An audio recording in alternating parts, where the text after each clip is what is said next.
Welcome to the Cheating Secrets channel. We hope you enjoy today's story. "Hello, Francis. I'm home," cheerfully exclaimed my wife from the doorway, returning from the office. We both work at this same university. She in the property management department and I in the physics department. "I'm in the kitchen," I replied without much enthusiasm. "What are you doing home, Zoe?" Her question hung in the air, and her voice faltered when she saw my suitcases next to the internal door leading to our attached garage. Her head slowly turned towards me, and she looked at me puzzled. "What's going on?" came the question. "Are you going somewhere?" "Seems like a lot of luggage for a last-minute conference," she tried to joke. Oddly enough, I shrugged.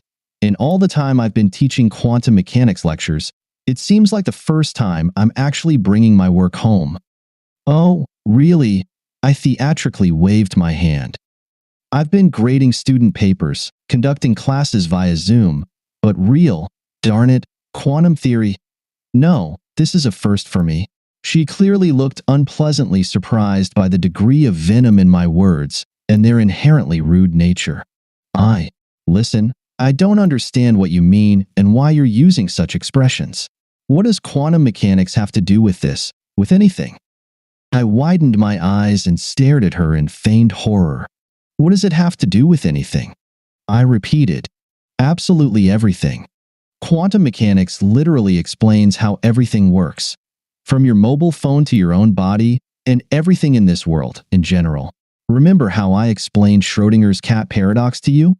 My abrupt change of topic caught her off guard. She hesitated for a moment, trying to recall what I had once explained to her, and then responded. Yes.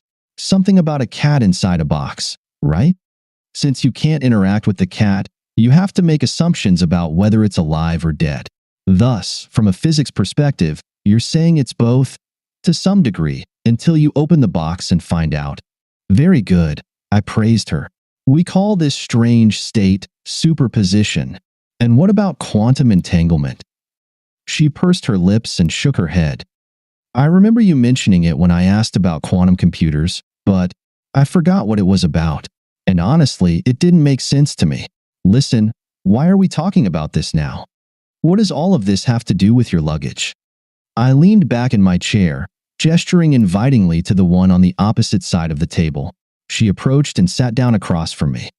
"In my laboratory," I announced, "we have a device that creates entangled electrons in a superposition state. Both electrons can be in either of two states, or even both simultaneously, but as soon as we start testing one of them to determine its state, the other instantly loses its superposition. Somehow, measuring the state A affects the state B. Even now, this explanation amused me, and I couldn't help but smile. Einstein called it spooky action at a distance." Carol, my wife, just stared at me blankly, probably wondering why on earth I was going on about these complex and incomprehensible matters to her. "Luggage?" She interjected impatiently. "I'm getting there." I snapped her. Straightening up instantly, she recoiled in surprise. Then I continued my explanation. "When we got married, our lives became intertwined. Your state affected mine, and vice versa, right?" I saw the color draining from her cheeks. "Why, yes, but—" she mumbled. "Let me finish my explanation in my own way, please," I interrupted her. She leaned back in her chair, looking far from happy. Meanwhile, I calmly continued, "So, if we were to consider my marital status in purely quantum mechanical terms, then I am like an entangled particle in a superposition state, and, to a significant extent, depending on your actions, my situation will instantly transition into one of two states."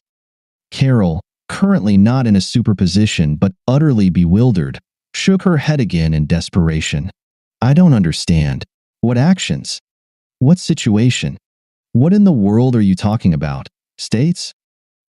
I softened my tone. "It's simple. If you're the unfaithful slut I think you are," I pushed a bulky envelope across the table towards her, "then I'm a lonely man who will soon be divorcing. On the other hand," I continued, "if you can explain one phone call that happened today at lunch, well, then I'm a repentant husband who will unpack those suitcases and invite you to dinner to apologize." I narrowed my eyes and fixed a piercing gaze on her across the kitchen table. Carol first stared at the envelope as if it were a venomous snake poised within striking distance, but then she finally shifted her gaze to me. Tomorrow you're leaving for your annual conference. On Valentine's Day, it will be our first separation in 6 years of living together and 4 years of officially being husband and wife, I continued. I saw her swallow nervously, and her eyes darted away for a moment. I called the conference hotel to arrange for a bouquet of roses to be delivered to your room. You know, a lovely romantic gift for my loving wife. Carol shifted awkwardly, turning slightly as if sitting straight was uncomfortable for her. Except the lady at the front desk innocently assumed I was the man with whom you shared your room, and then she complimented me, saying that flowers are a wonderful gesture and that she'll personally ensure the bouquet is delivered to your room as a surprise while both of you are in the conference hall. Carol, stuttering, tried to mumble something that was supposed to sound like a plausible explanation. I raised my hand, interrupting her babbling, and semi-questioningly stated, "Obviously, you and Craig settled in room 238. As usual, right?" She sat silently, staring at her hands and nervously twisting the ring on her finger, clearly not wanting to start the conversation first. "Well, what about Craig?" I had to prompt her. Carol's voice was steady as she replied, "We studied together at university. We went on a few dates, slept together a couple of times. But there wasn't any real spark between us, just casual sex." "How long ago?" I asked curtly. She sighed heavily. "At the conference 4 years ago. I was surprised to see him there. He started working in a similar position at the housing association, and our paths crossed by chance." Now she looked at me seriously. "There was no premeditation or conspiracy. Believe at least that, if you don't believe anything else." Then she looked down at her hands again, which lay powerless on the table. "We sat next to each other during the day sessions, and in the evening we went for drinks to make up for lost time." Tears started rolling down her cheeks. "We had a few drinks and started flirting, and then I went back to his room for coffee, and at this point, she raised her tear-moistened eyes and, at least, she had the courage to meet my gaze. "And I stayed the night." Carol sniffled and wiped her eyes. I, still leaning back in my chair with my arms crossed over my chest, didn't add anything to her confession. "I got married recently," she said, "and he was engaged. We both felt guilty, but we decided that if you never found out, no one would get hurt." At that moment, I intervened. "There was a chance that if you had confessed to me back then, I might have forgiven you. I'm not sure about that, but there was a chance. But this year? On damn Valentine's Day?" She looked miserable and bit her lip, nodding. The next year we had separate rooms, but the excitement of this secret, just once a year, the meeting was too strong to resist, and we slept together again. Last year I booked a standard room. They always have double occupancy, and he paid the extra charge for accommodation with his card. This year was supposed to be the last. Craig's wife just told him she's pregnant, and we talked about starting a family, so her quiet voice trailed off, and Carol's eyes filled with tears again. She looked at me, seemingly hoping that somehow what she said would soften her betrayal. I was about to put her in her place when suddenly her phone rang. She reached into her bag to silence the call, but as she fumbled for the chirping gadget, she saw who was trying to reach her. Carol's eyes widened in surprise. "This is Craig," she sniffed. "But he knows he's not supposed to call me when I'm at home. What we did, it was only at the conference. And we never laughed at you or his wife. It was just meaningless sex. We never called each other," she repeated with frustrated bewilderment. "Maybe he's trying to warn you that I already know about you too," I speculated. "But how could he know that?" She asked, but then stumbled. Her breath caught as realization hit her mind. You told his wife?" She whispered in horror, managing to press the cancel button before that. I nodded affirmatively. "Yeah, Jenna and I had a pretty long conversation earlier today. Obviously, starting a family was supposed to mean the end of his little side adventures. It seems my information was the final straw for her. In fact, when we talked, she mentioned ending the relationship. Jenna has no intention of becoming a single mother." How did you find her? She asked quietly. It was very simple. I told the administrator that I planned to order champagne for my table, considering it's Valentine's Day, but I wasn't sure which card to use for the payment.